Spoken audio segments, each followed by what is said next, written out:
This is lecture 2 of computational methods, and in this lecture we will be talking about finding roots of functions or finding solutions of equations.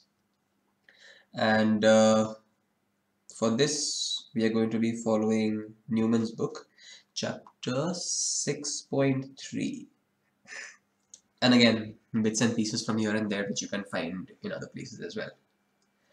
So the main question that we are trying to address over here is if I give you some complicated function, no? Like if I say x square plus cosine x minus e to the sine x is 0. This is solve this equation. Now obviously there is no simple, straightforward, direct analytic way of solving this. So you will have to attack this problem numerically. There's no other option. So that is what we are doing. We are going to find roots of functions. Find root of a function means at what value of x does this function become 0.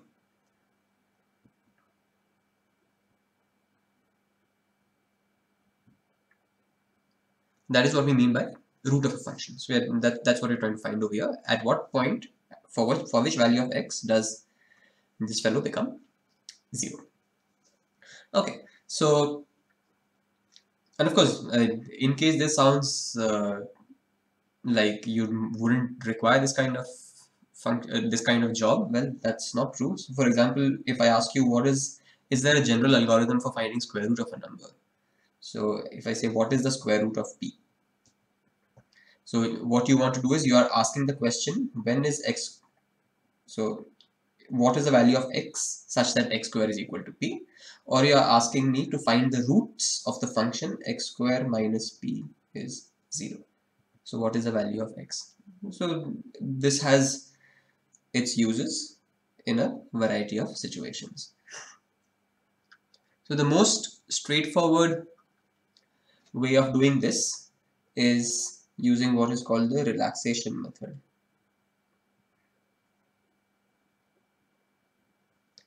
In the relaxation method, what you need to do is you have to write your fx equal to 0 in the form x equal to something. So let's say x equal to gx.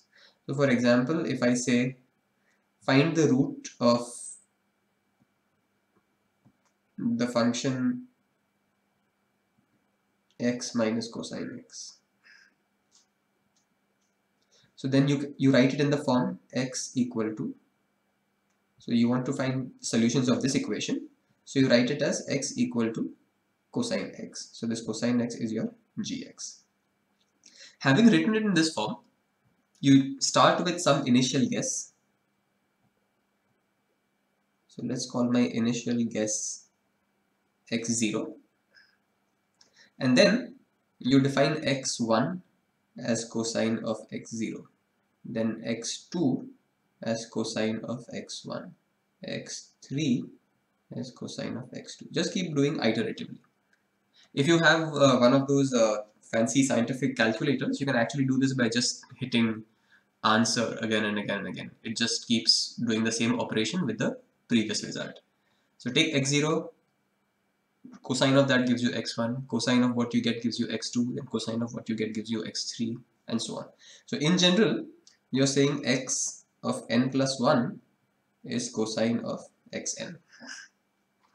And in the end, if your answer converges to some fixed value, then that is your answer. So if you keep doing this, and at some point your xn doesn't change, so xn plus 1, xn plus 2, xn plus 3, they all remain the same value after some time, then that fixed value is your answer. So point of convergence is the root. Why does this work? Why does this method work? So when we say convergence, we mean that xn plus 1 is equal to xn.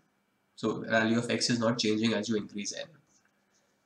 But xn plus 1 by definition is cosine of xn, or in general whatever g of xn you have taken.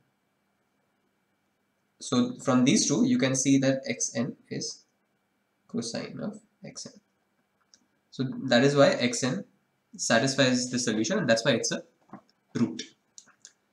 So this is a very quick, simple method of finding the root of a function. Of course, it doesn't work for all functions. It only works for a certain class of functions. If you find that, okay, and whether or not it works depends on the derivative of this function g of x.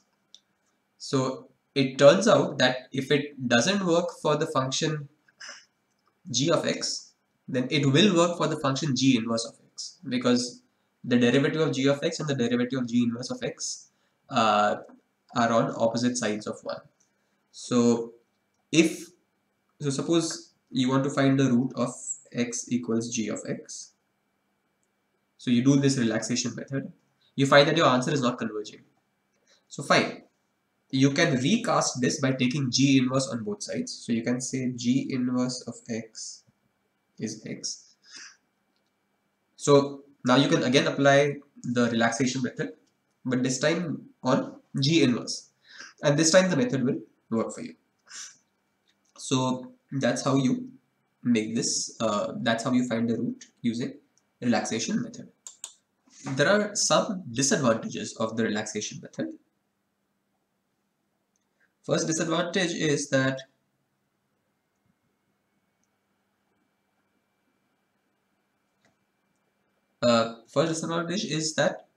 suppose your function has multiple roots. So if there are multiple points where your function becomes 0, this will only find one of them.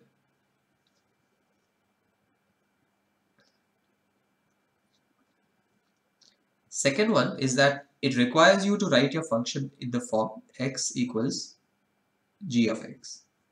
But it's not necessary that every function you should be able to write like this. For example, if I asked you to find the root of the function sine x minus cosine x equal to 0, yeah, there is no way to write this simply. Well, I guess you can do.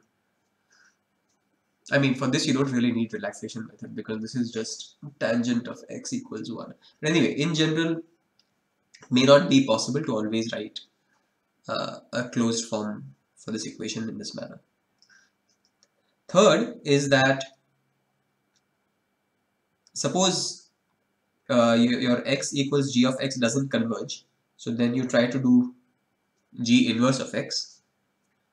But again, not all functions can be written very nicely in terms of an inverse. Like if your g of x was something like x to the 5 plus 4 times x to the 4 minus x cubed plus 2x squared plus 9x, whatever, something like this. It's not obvious how directly to write an inverse of this function. So that's not straightforward. But anyway, in spite of that, this has its uses. There are a lot of cases where you actually can use this method. In fact, you can also use it if you're trying to find the roots of multiple equations in multiple variables.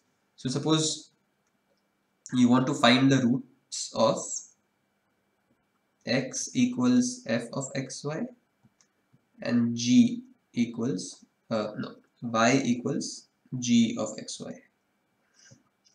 So you start with some initial guess x0 y0, and then you define x1 y1 as f of x0 y0, g of x0 y0, and so on. And if this converges, then once again you can you'll get the root of this equation. So the next method that we're looking at is called the bisection method.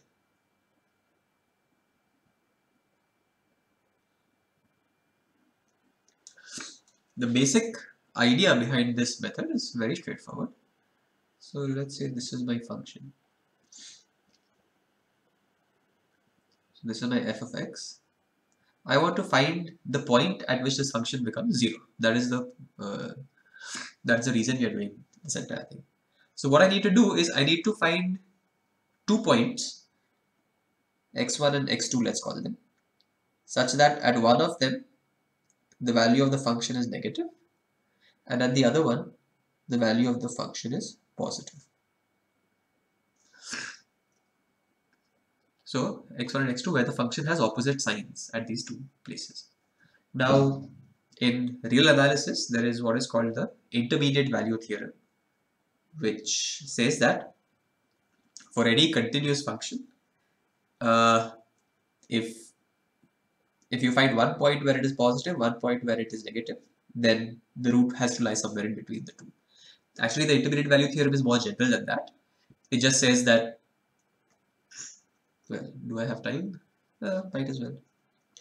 It says in general, if you have some continuous function, and let's say here is a, here is b, and a has a value f of a, let's call this capital A, and then b, this function has a value f of b, let's call this capital B.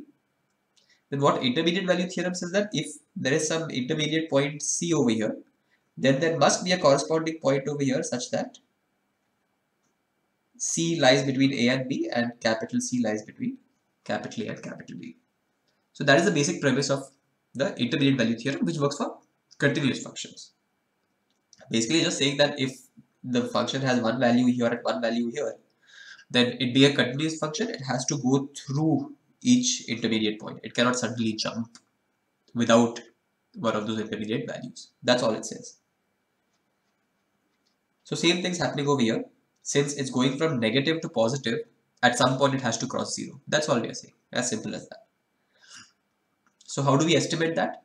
Bisection method says that you just take your interval x1 to x2 and just take the midpoint of that. You bisect it. So let's call this the midpoint. So this is, let's say, x3. Now you check what is the value of the function at x3. Is it positive or negative? Here it turns out that it is positive. So now you discard your x2 and you work with x1 and x3. At x1 it is negative, at x3 it is positive. So we again find the midpoint of this. So this is x4.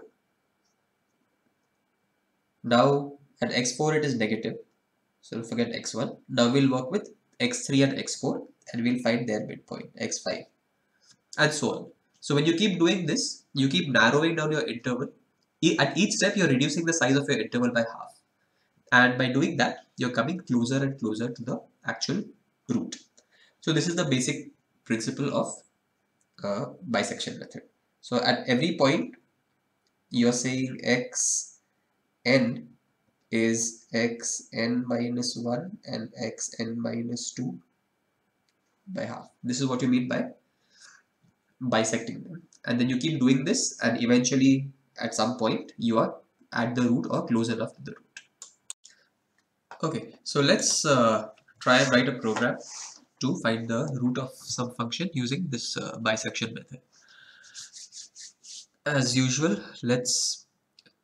we saw last time it's a good idea to first define the function and keep it. So I'm going to define some function.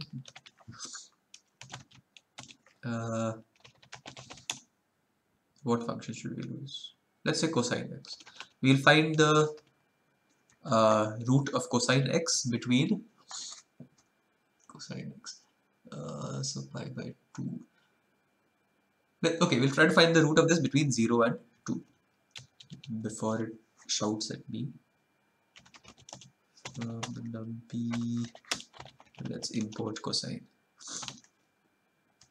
Okay, now what do we want to do?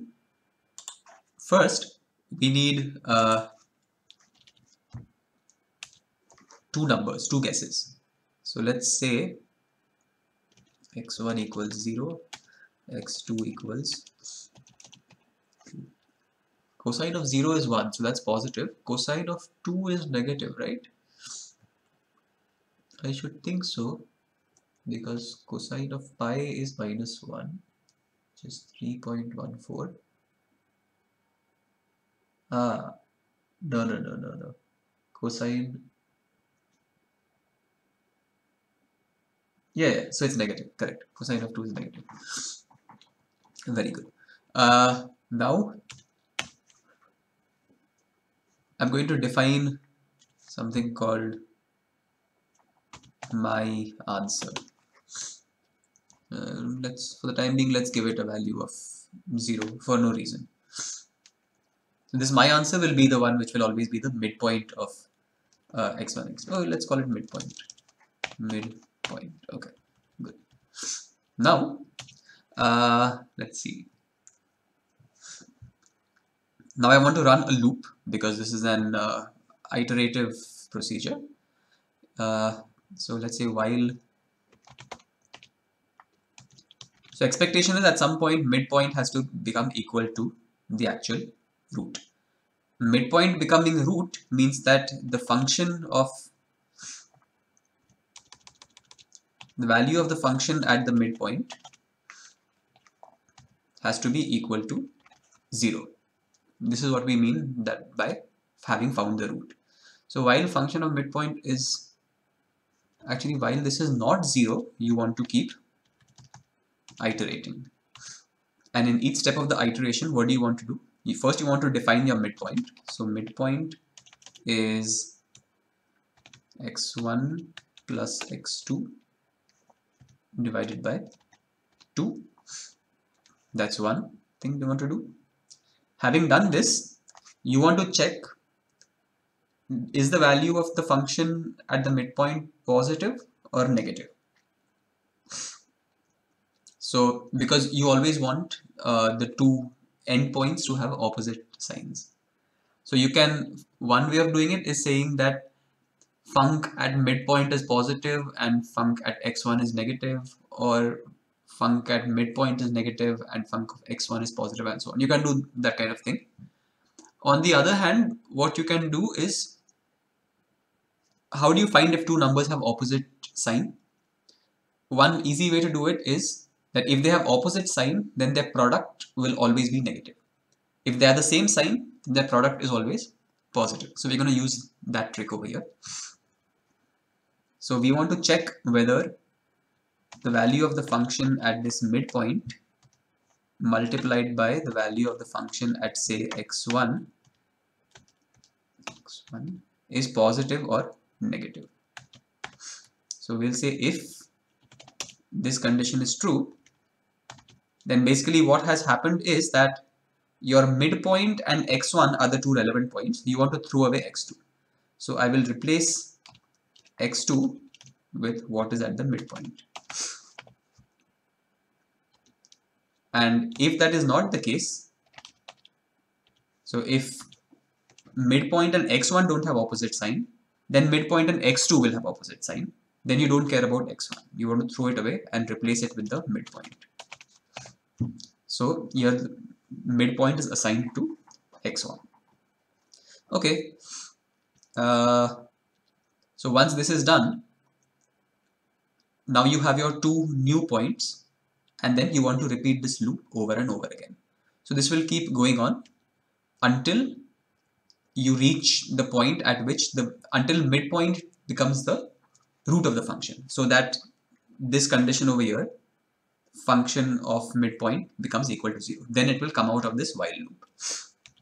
So in print, and then in the end we will print the value of midpoint. So in principle this is fine, but in reality this will probably fail, and the reason for that is that you may never exactly hit the midpoint, hit the root. So you will keep iterating lots of times. You can go hundreds, thousands of times, but you may never quite hit the root itself, which means that this condition, func of midpoint not equal to 0, will always be satisfied. So you will keep going in this loop infinitely. You will enter what is called an infinite loop. So it's not a good idea to put a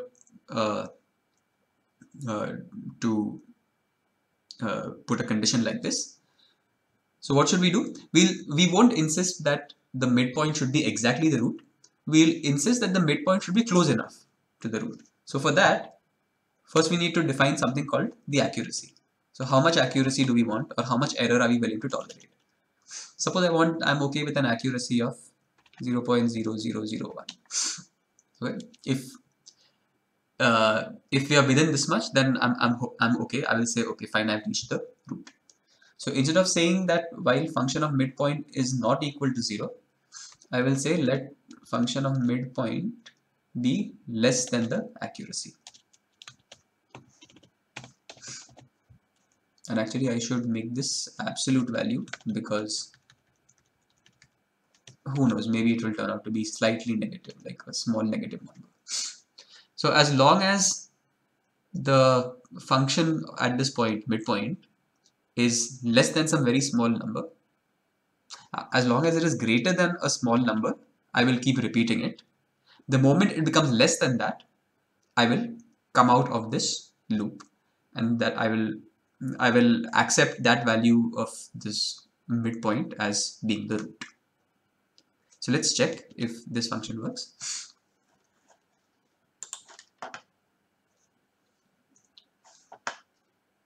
This is cosine, no? So we should basically get something like pi by 2. What happened? Why do I get an error over here? Ah, sorry, forgot this colon.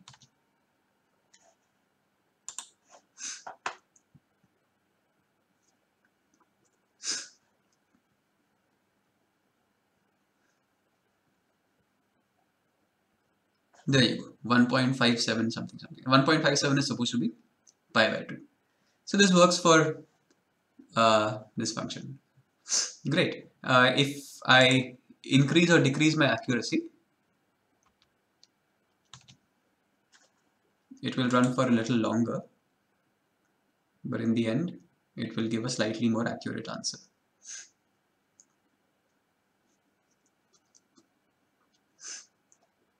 Great.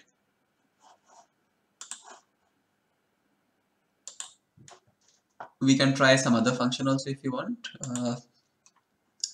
Give me a nice function which has a 0 somewhere. X square has a 0 at 0, but x square minus 1 will come down. So it has a root at plus minus 1. So x square minus 1. And this has, okay, I can keep this 0 and 2 because at 0 it is negative, at 2 it is positive. Very good. Let's check.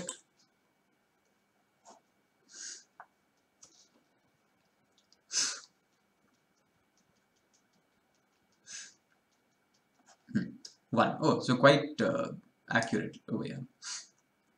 Well, I guess the very first step, it after 0 and 2 it tried 1 and it immediately got the correct answer. Okay. Anyway, now over here we have not checked that x1 and x2, the function has opposite signs at x1 and x2, but as a good programming practice, one should actually do that. So user might give you some value x1 and x2 without checking, or by maybe they made a mistake in assuming that the value of the function at x1 and x2 actually has opposite signs. So strictly speaking, one should put some condition over here, not like if function at x1 times function at x2, if this is not negative, so if this is greater than or equal to 0, then you want to print some error message. Print invalid starting points. And then you want to exit this program instead of continuing to run.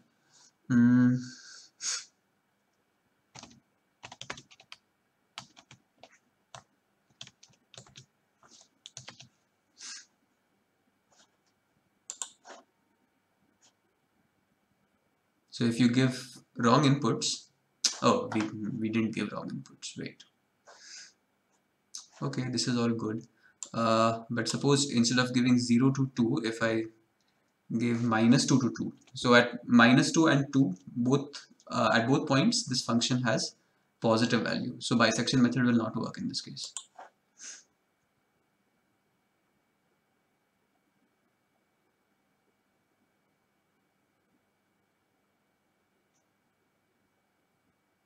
OS is not, sorry, I have to import it.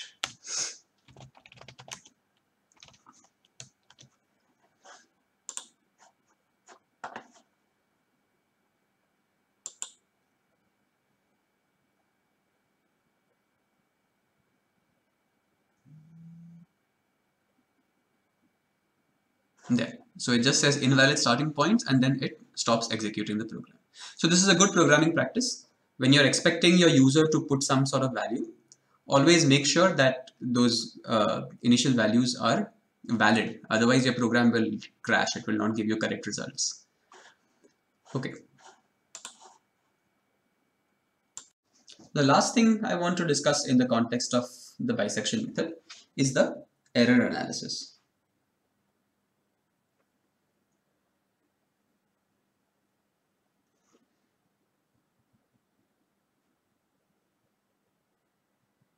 So we started off with these points x1 and x2, and suppose the distance between them, x2 minus x1, let's call it delta.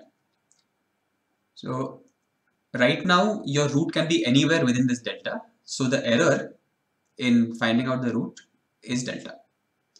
In the next step, since you've taken the half of this interval, then x3 minus x1 or x2, whichever it is, that is delta by 2. Then in the next step, where x4 is involved, then this becomes delta by 4 and so on. So in general, after n steps, this becomes delta divided by 2 to the power n. And this is exactly your error. So error is proportional to delta to the power 2 to the n. Or if you want to find out how many steps it's going to take to get a certain level of accuracy. So n is going to be delta over epsilon log to the base 2. So this is the number of steps that you need in order to get an accuracy of epsilon. Now, given that epsilon is a small number, delta over epsilon is quite large. But then you're taking log of it. And log of even a large number is not necessarily very large. What this means is that you don't need a very large number of steps to get your desired accuracy. So this is a very fast process for finding the root. There are certain disadvantages of using the bisection method.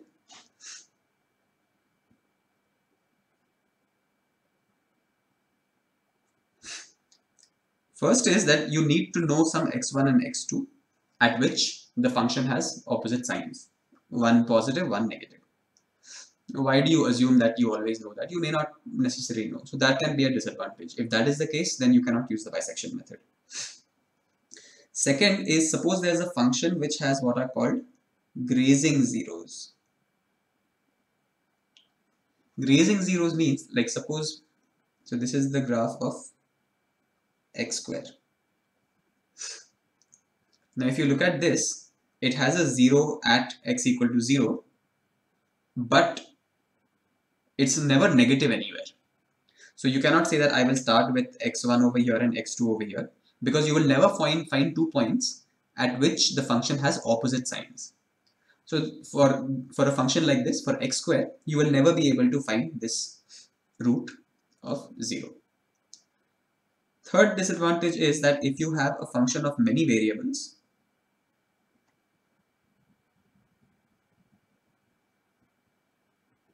then again for this one, it's not possible to use the bisection method. So therefore, then we have to try and come up with some other methods for finding the roots of these kind of functions.